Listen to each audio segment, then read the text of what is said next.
eh, antara Yusuf dengan Maria.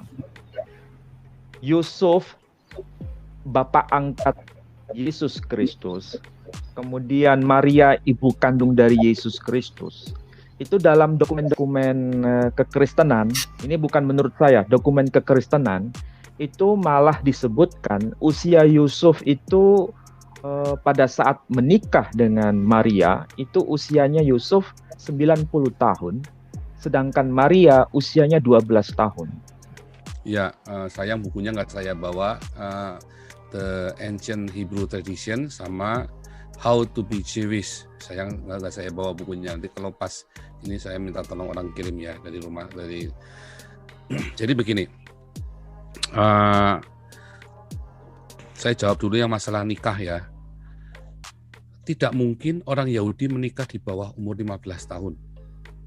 Tidak mungkin. Dari zaman Abraham sampai dengan hari ini, nggak mungkin.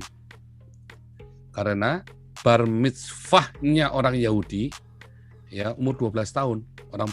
Anak perempuan itu 12 tahun, baru bar mitzvah. Artinya dia baru menyelesaikan. Boleh nggak sebelum bar mitzvah dia kawin? Nggak boleh. Jadi kalau ada istrinya Ishak itu di umur 3 tahun dikawin, wah itu orang tolol sekali yang ngomong itu, orang tolol, bin goblok, bin compong, bin kemdelu. Mungkin dia otaknya memang cuman isi ini semua, isinya isi kencing sama tai onta doang. Isi selangkangan doang mikirnya. Karena tidak ada orang Yahudi sebelum bar mitzvah, sebelum usia 12 tahun itu boleh menikah. Dan setelah dia bar mitzvah pun dia biasanya menunggu sampai usia 15 tahun baru boleh ditunangkan. Itulah tradisinya Yahudi sampai hari ini. Dan tidak berubah. Usia 15 tahun, kemudian dia tunangkan, dan nggak langsung kawin. Tunangan dulu selalu. Setahun, atau 2 tahun, atau 3 tahun. Jadi minimum mereka itu akan berhubungan seks itu baru usia 16 tahun. Minimum. Kalau dia setahun masa tunangannya. Ada yang sampai 3 tahun. Dari zaman Abraham sampai dengan hari ini. Jadi jangan samakan kebejatan otaknya Muhammad dengan orang Yahudi. Orang Yahudi adalah bangsa yang mulia dibandingkan dengan Arab, ya kan? Jelas bangsa yang mulia. Kalau umurnya Yusuf itu Pak Paul apa benar 90-an tahun? Enggak, itu cuman karangannya mereka sendiri ya. Enggak. Kalau usia 9, bayangin ya. 9 bagaimana bisa orang 90 tahun bisa beranak banyak. Abraham saja umur 90 tahun aja cuman bisa punya anak satu Ishak sama satu Ismail sama Ishak, kemudian baru dia punya istri lagi, baru dia bisa beranak lagi itu kan. Tetapi itu pun karena mujizat, jangan dibilang karena mujizat kan, karena dia diberikan kekuatan yang baru. Tetapi si Yusuf itu 90 tahun punya anak Yesus dan punya anak Yakobus, Yudas, Simon dan Yusuf juga ya. Jadi Yesus punya 4 saudara lagi. Nah itu dari apokrifa tuh dia dapatnya tuh umur 90 tahun. Nah sekarang berbalik, iman kita itu berdasarkan imannya siapa? Imannya apokrifa apa iman yang di Alkitab? Kalau Islam mah semua comot-comot sana comot sini, imannya Islam. Yesus tuh kawin loh. Bingung juga kan kalau bilang Yesus kawin kan? Al-Qur'annya sendiri bilang gak kawin, terus sekarang dia bilang kawin. Jadi Al-Quran memang orang-orang Islam ini memang orang-orang yang compong, orang-orang geblek. Hari ini dia pakai kitabnya Yahudi, dia jilat pantat Yahudi, sak kremi-kreminya, sak tai-tainya, sak kremi-kreminya demi membenarkan, demi memojokkan Kristen.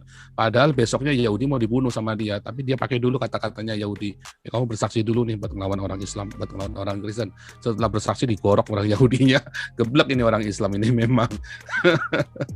Itulah agama hoax. Karena Islam memang dibangun dari hoax.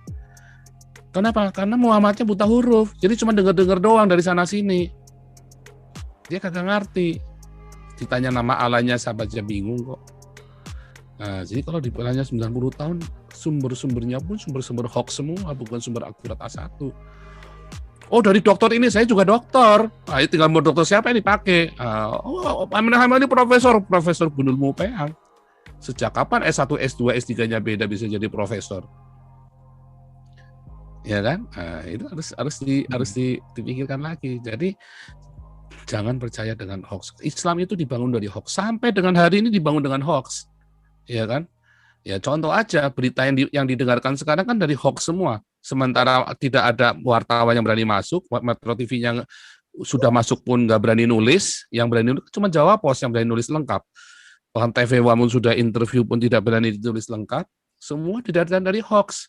Dipotong-potong saja mana yang menguntungkan dia. Nah itulah Islam, kultur Islam seperti itu.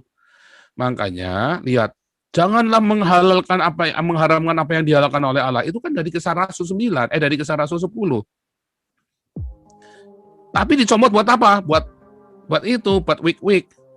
Ya kan? Buat wik-wik sama babu. Ya kan? Ya kan? Jadi memang pokoknya yang hoax itu. Haditsnya pun yang hari ini mutawatir pun besok bisa tiba-tiba jadi hasan. Suka-suka mereka, agama suka-suka. Itulah Islam, ya kan? Itu yang terjadi dengan Islam. Makanya bahkan sudah ada konstitusional pun GKI Yasmin bisa disebarkan hoaxnya beda lagi sama orang Islam ini. Kan yang beredar di lapangan kan bilang tanda tangannya palsu, ya kan? Padahal Komisi Ombudsman dan MA sudah menegaskan itu sudah sah semuanya. Tapi yang dipercayakan yang hoax itu, disebarkan hoax. Karena memang orang Islam itu percaya dengan hoax. Mudah sekali untuk membakar orang Islam. Karena apa? Karena memang Islam itu agama gagal. Yang dipakai oleh pemerintah, dipakai oleh para penguasa untuk memanipulasi rakyatnya. Islam itu selalu digunakan untuk memanipulasi rakyatnya. Dan rakyatnya senang. Karena dikasih apa? Iming-iming itu tadi. Iming-iming kali jodoh sama Alexis sama Doli di surganya. Wah, pokoknya asal bisa di sana itu loh. Nah, itulah Islam. Nah, mau diakui mau enggak ya memang begitu. Ya memang nabinya juga cabul. Mau diakui mau enggak nabinya memang cabul. Mau bilang saya salah gimana? Terus mereka mau mengembet-ngembet ya kan biasa orang Islam. Iya kan, mabuk agama. Sama orang kalau lagi mabuk narkoba ya kan, ditangkap polisi, ngembet dia pasti. Coba nih, orang kena narkoba, lihat di penjara-penjara itu tanya narkoba. Pasti ngembet dia, berusaha ngembet yang lain supaya yang lain banyak jangan aku sendirian dong yang masuk penjara. Sama orang Islam juga gitu, mau masuk neraka dia ngajak-ngajak. Ya kan? Oh, Yesus juga itu sama kawin. Nah, padahal Al-Qur'annya bilang Yesus enggak kawin. Sekarang ngomongnya Yesus kawin. Keblek orang-orang Islam ini. Alasannya pakai berdasarkan penelitian itulah. Kamu lebih percaya kepada orang kafir apa kepada Al-Qur'anmu sendiri? Nah, itulah Islam. Makanya berhentilah jadi Islam. Jadi Islam itu memutuskan menjadi bodoh dan tolol. Serius. Oh, hate speech bukan. Lah ini kenyataannya di Indonesia begitu yang saya lihat. Itu yang dipertontonkan kepada kita seperti itulah. Saya kan nggak perlu baca Al-Qur'an. Itu pakai bahasa Arab. Saya lihat dari kelakuan kalian aja kita langsung ngerti bahwa begitu bejatnya agama ini. Hate speech bukan. Kalau memang agama ini nggak bejat, buktikan saja. Di mana nggak bejatnya? Lawang GKI Yasmin yang sudah konstitusional saja bisa nggak dilaksanakan kok oleh orang-orang Islam ini. Orang ini belum lagi nanti video yang mau saya tampilkan nanti. Belum lagi yang disuruh bunuh Ahok. Ini ada berita terbaru soal GKI Yasmin. Ya nanti. Tadi di Detik. Ya, saya sudah baca nanti mau saya tampilkan. Nah jadi itulah Islam. Nah jadi saudara-saudara berhentilah jadi Islam. Indonesia tidak akan pernah bisa maju selama Islam itu mayoritas. Karena Islam itu menolak Pancasila.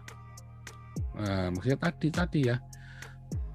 Itu penistaan loh. Bilang Muhammad pengen ngawinin Bunda Maria itu. Penistaan.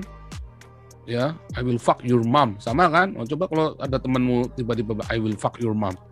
Wah, itu bukan cuma bogem yang datang, itu kursi mejanya itu bisa saudara lempar ke mukanya orang itu. Ya, bisa itu penistaan luar biasa terhadap kekristenan. Nah, umatnya juga sama. Yesus kawin. Yesus itu Maha Kudus. Dia menguasai hawa nafsunya. Terus kita bilang Yesus kawin. Padahal Al-Qur'annya dia sendiri pun bilang nggak kawin. Lah terus dari mana coba? Dari mana dia bisa bilang kawin? Berarti kan dia memang niatnya memang mau menista. Kalau bilang Maria umurnya 12 tahun. Menikah sama Yesus 90 tahun. Al-Qur'annya saja nggak ngajarin dia begitu. Lalu dia dasarnya dari mana? dari kitabnya orang kafir. Lah, kenapa kamu nggak jadi kafir sekalian kalau kamu percaya sama orang kafir? Ya itu kan Islam. Comot sana comot sini, ya nanti setelah itu orang yang sama nulis buat orang Islam dipenggal sama dia, ya kan? Jadi hati-hati dengan Islam itu, hati-hati dengan merah yang mal itu.